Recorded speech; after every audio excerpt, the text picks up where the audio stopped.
आदमी का अपना घर होता है, अपना मुख्यालय होता है, वहां आदमी का मूल स्थान है। कहीं दूसरी जगह काम से गया, बाकी वहां आ गया। पक्षी का घोंसला होता है, पक्षी उड़ा, बाहर गया, वापिस फिर आकर के घोंसले में बैठ गया। तो मूल स्थान, मुख्यालय कौन सा हुआ? घोंसला हो गया।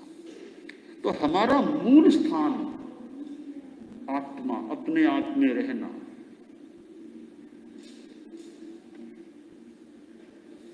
किसी आदमी से किसी ने पूछा कि तुम कहां रहते हो? तो कहा, जी क्या पूछना चाहते हो कि आपका एड्रेस क्या? कभी कोई आपसे संपर्क करना हो, बात करना हो, आपका स्थायी पता क्या है? स्थायी पता, ताकि कभी मैं पत्राचार करूं तो पता रहे मुझे। तो उसने कहा कि सोमवार को तो मैं बाहर जाया करता हूं, तो बाकी मैं गुरुवार को भी दूसरी जगह जाता हूं। कि बाकी दिनों में कहां रहते हो? कि कभी कभी और भी कहीं काम से चला जाता हूं। तो आपका स्थायी पता क्या? कहां पत्राचार करें? आप मूल रहते कहां हो? तो कितनी बार पूछ लिया कि मैं यहां रहता हूं, यहां रहता हूं, यहां रहता हूं। तो बस आपने सही उत्तर दे दिया। बस यहां रहना अपने में रहना है, अपने भीतर में रहना है। हमारा स्थायी पता कलकत्ता, दिल्ली, बॉम्बे का वो एक दृष्टि से स्थायी पता नहीं है। एक अपेक्षा से स्थायी पता तो मोक्ष में हो। तो पत्राचार मूल स्थान अपनी आत्मा। मोक्ष में जाना क्या? अपनी आत्मा में पूर्णतया शरीर मुक्त अवस्था में आ जाना, वो मूल स्थान हो गया। तो प्रतिक्रमण क्या है? मूल स्थान में आ जाना। मूल स्थान हमारी आत्मा, राग द्वेष मुक्ति, अप्रमाद, प्रमाद नहीं, अशुभ योग नहीं, वो हमारा मूल स्थान है। वहां आ जाना। साधु से भी गलती तो हो सकती है, गलती में चला गया, प्रमाद में चला गया, यानी मूल स्थान से थोड़ा दूर हो गया। पटरी से थोड़ी सी गाड़ी मानो उतर गई। गाड़ी पटरी पर चले तो सुरक्षित आगे पहुंच सकती है। कुछ भी चक्के उतर गए पटरी से तो गड़बड़ हो सकता है। तो साधु का मूल घर एक अपेक्षा से क्या है? सर्व सावध योग विरमण, यह मूल घर है। अब यहां से थोड़ा थोड़ा, कभी चलने में गलती हो गई, कभी बोलने में गलती हो गई, कभी देखने में गलती, कभी सुनने में कहीं कहीं गलती हो सकती है। यानी सर्व सावध योग वृत्ति जो मूल घर है, स्थान है, स्थायी पता एक अपेक्षा से है, वहां से साधु दूर हो गया। वो दूर हो गया, थोड़ा सा चक्का वो गाड़ी का इधर हो गया है, वापिस उसको पटरी पर ला देना, यह प्रतिक्रमण हो जाता है। तो साधु के लिए तो हमारे व्यवस्था है 2 बार प्रतिदिन प्रतिक्रमण करना। 2 बार, सुबह भी शाम भी। सुबह सूर्योदय से पूर्ववर्ती एक मुहूर्त का समय है, सायंकाल सूर्यास्त के पश्चातवर्ती एक मुहूर्त का, ठीक पश्चातवर्ती एक मुहूर्त का कालमान है। यह प्रतिक्रमण का समय 2 बार करना होता है। गलती हुई या नहीं हुई, भले नहीं भी गलती, तो भी प्रतिक्रमण करना होता है, ताकि इंट्रोस्पेक्शन, भीतर में देख रहे हैं कहीं कोई गलती हुई क्या, हुई तो वापस ठीक कर ले। इंट्रोस्पेक्शन, भीतर को देख ले। तो यह प्रतिक्रमण बहुत महत्वपूर्ण है। गृहस्थ श्रावकों के लिए भी प्रतिक्रमण होता है। हमारे यहाँ प्राकृत भाषा भी है, श्रावक प्रतिक्रमण में हिंदी के पद्य भी हैं, आसानी से प्रतिक्रमण हो सकता है। यहां ठाणों में शास्त्रकार ने बताया है कि प्रतिक्रमण 6 प्रकार का होता है। 6 प्रकार का। एक तो वे 6 सामायिक 24, तो वो 6 नहीं, या दूसरे 6 हैं। पहला प्रकार है उच्चार प्रतिक्रमण। यहां प्रतिक्रमण थोड़ा सा अलग अर्थ में है। हमारे साधु लोग, हम लोग 24 क्रिया बहिया पाटी तस्वत्री वो करते हैं, वो जो जिसको हम आम भाषा में 24 बोलते हैं, करीब वैसा सा रूप है कि उच्चार प्रतिक्रमण, मल त्याग किया, साधु पंचमी समिति के लिए गया, वापिस आया है, तो आकर के प्रतिक्रमण करना, वो 24 में से स्तव कर लेना, इरिया भैया पाटी आदि बोल लेना, वो एक प्रकार का लगता, वो यहाँ उच्चार प्रतिक्रमण के रूप में पंचमी समिति के बाद प्रतिक्रमण कर लेना होता है। दूसरा प्रकार है प्रश्रवण प्रतिक्रमण, साधु मूत्र त्याग करे, मूत्र त्याग के बाद भी प्रतिक्रमण करना, कम से कम रात्रि में बाहर जाए, अछाया में प्रश्रवण का प्रतिष्ठापन किया, प्रश्रवण किया, तो वापिस आकर फिर 24 प्रतिक्रमण के रूप में करना होता है, वो दूसरा प्रतिक्रमण हो गया। तीसरा प्रतिक्रमण है इत्वरिक प्रतिक्रमण। वो क्या होता है? दैवसिक, रात्रिक आदि प्रतिक्रमण। हम सुबह जो प्रतिक्रमण करते हैं उसमें रात्रिक राइयो वो बोलते हैं, शाम को करेंगे तो देवसियो देवसियम, तो दिन का और रात का प्रतिक्रमण। फिर पक्षी आदि का भी होता है, उसका नाम यहाँ दिया गया है ठाणम के अनुवाद में इत्वरिक प्रतिक्रमण, दैवसिक रात्रिक आदि प्रतिक्रमण है कि खाना खाता था पहले, अब उससे लौट गया, अनाहार में आ गया, यावत कथित प्रतिक्रमण हो जाता है। तो हिंसा आदि का त्याग करना भी यावत कथित प्रतिक्रमण है। आहार का त्याग करना जीवन भर के लिए, वह भी यावत कथित प्रतिक्रमण यहाँ बताया गया है। दोनों विकल्प दिए हैं। पांचवा प्रकार है यत् किंचित मिथ्या दुष्कृत प्रतिक्रमण। कोई साधारण सी अयत्ना प्रमाद हो गया, उसकी विशुद्धि के लिए मिच्छामि दुक्कडम बोल दो, यानी एक तरह से खेद है मुझे, मेरे से कोई चिंटी मर गई या कोई छोटी मोटी गलती, मिच्छामि दुक्कडम, थोड़ा खुले मुंह बोल गया, मिच्छामि दुक्कडम, यानी वो पाप मेरा निष्फल हो, मैं खेद व्यक्त करता हूं। आप लोग कभी कभी हो सकता है किसी के कुछ टच हो गया, सॉरी, ये सॉरी क्या है? यह सॉरी और हमारा मिच्छामि दुक्कडम कुछ मिलता जुलता सा है कि गलती होगी तो सॉरी, मुझे खेद। यहाँ मिच्छामि दुक्कडम, मेरा पाप मिथ्या हो, जो हो गया, अब मैं उसको गलत मानता हूँ, मिथ्या मानता हूँ, मैं गलत मानता हूँ, वो मेरा पाप फल देने वाला न बने, निष्फल हो जाए। उसकी एक तरह से उसको छोड़ने का, उससे विरत होने का एक प्रयोग हो गया। किया वो मैंने गलत किया है, गलती को गलती मान लेना, मैंने गलती की है, गलती को स्वीकार करना। ये पांचवा प्रकार है प्रतिक्रमण का, मिच्छामि दुक्कडम बोल देना।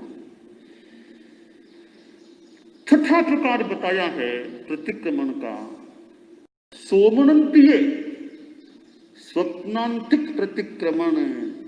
सोकर उठने के पश्चात क्रियापति की सूत्र के द्वारा प्रतिक्रमण करना।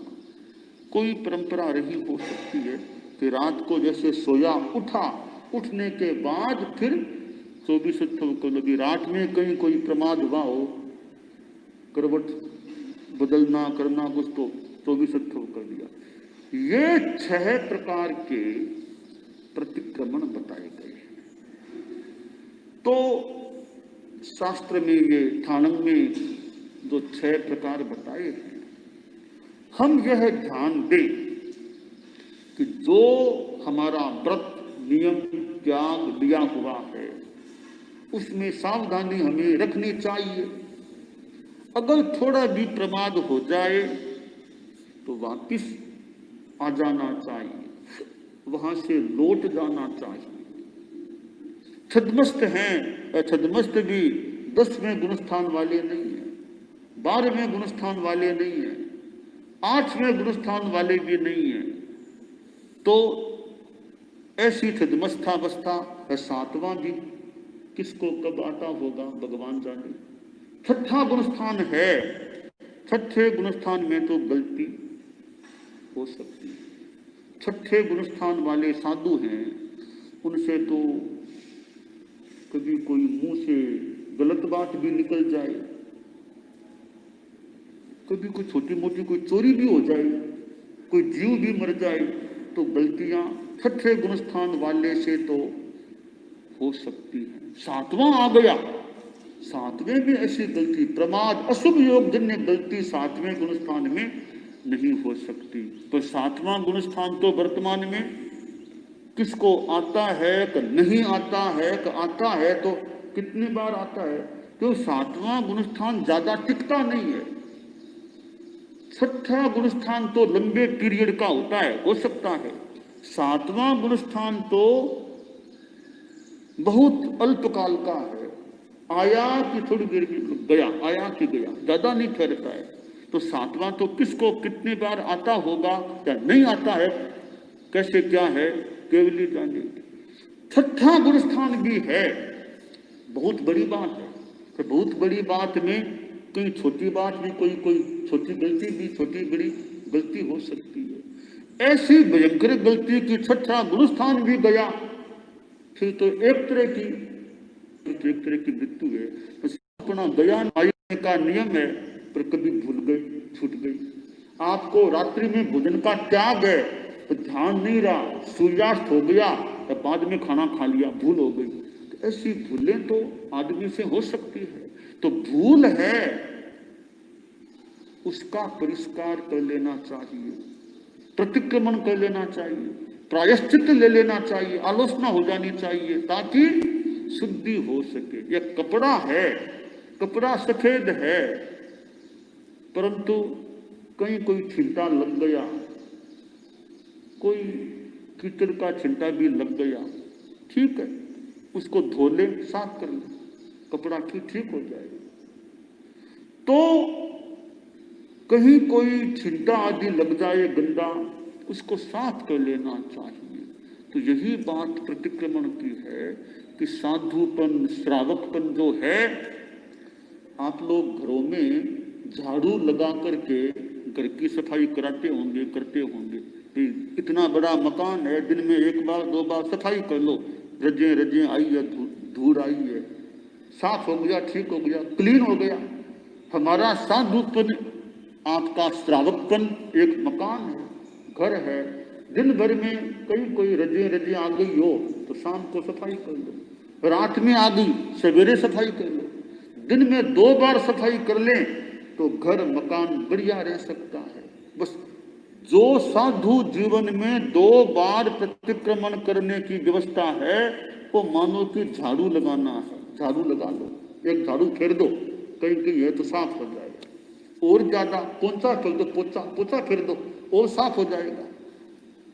पोछा कैसे होगा कि आलोचना ले लो, बड़ों के पास जाओ, समिति गुप्ती में जो भी दोष लगाओ, आलोचना ले लो, तो एक मानो पोछा कुछ और हो गया, और साफ हो सकता है। तो शास्त्रकार ने ये प्रतिक्रमण के 6 प्रकार बताए हैं। तो प्रतिक्रमण एक स्नान है, जो सुबह शाम का प्रतिक्रमण है वह स्नान है। अब स्नान हम कितना बढ़िया करें वो देखने की बात है।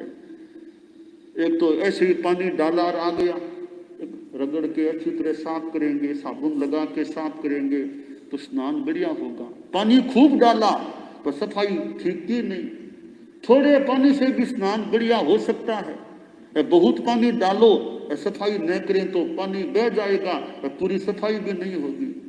तो प्रतिक्रमण का स्नान है, समय भी लग गया, पर वो ने पूरा उच्चारण किया, ने पूरा ध्यान रखा, तो पूरी सफाई नहीं कर पाए। वो उच्चारण भी यदि बढ़िया करें, ध्यान भाव प्रतिक्रमण हो जाए, जागरूकता रहे, तो बढ़िया स्नान हो सकता है। तो हमारे लिए ध्यातव्य है कि स्नान बढ़िया करते हैं या ऐसे ही पानी डाल डाल के फट उठ के आ जाते हैं।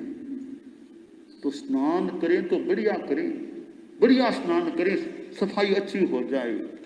यह बाहर का स्नान है, जो गृहस्थ लोग नहाते हैं, स्नान करते हैं, वो बाहर का स्नान है।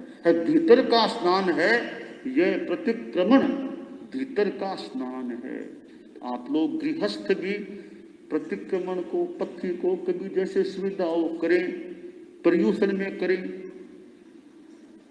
तो अच्छा स्वाध्याय हो जाए, शुद्धि भी हो सके। तो इसलिए ये हमें एक प्रेरणा लेनी चाहिए कि हमारा प्रतिक्रमण बढ़िया होना चाहिए। और इसमें तो हिंसा आदि से निवृत्ति की बात भी बताई है कि हिंसा आदि से निवृत्त होना। तो श्रावक लोग, गृहस्थ जितना हिंसा आदि से बच सके, त्याग कर सके, वह भी एक प्रकार का प्रतिक्रमण कुछ अंशों में हो सकता है। तो हम प्रतिक्रमण से विभिन्न प्रकार की प्रेरणा ले सकते हैं और अपनी आत्मा को उन्नत बनाने की दिशा में आगे बढ़ सकते हैं। दानान सिद्धम अभय प्रयाणम तवे समणे नाय पुत्ते। अरहंता मंगलम, सिद्धा मंगलम, साहू मंगलम, केवली पन्नतो धम्मो मंगलम। अरहंता लोकुत्तमा, सिद्धा लोकुत्तमा, साहू लोकुत्तमा, केवली पन्नतो धम्मो लोकुत्तमो। अरहंते शरणं पवज्जामि, सिद्धे शरणं पवज्जामि, साहू शरणं पवज्जामि, केवली पन्नतं धम्मं शरणं पवज्जामि।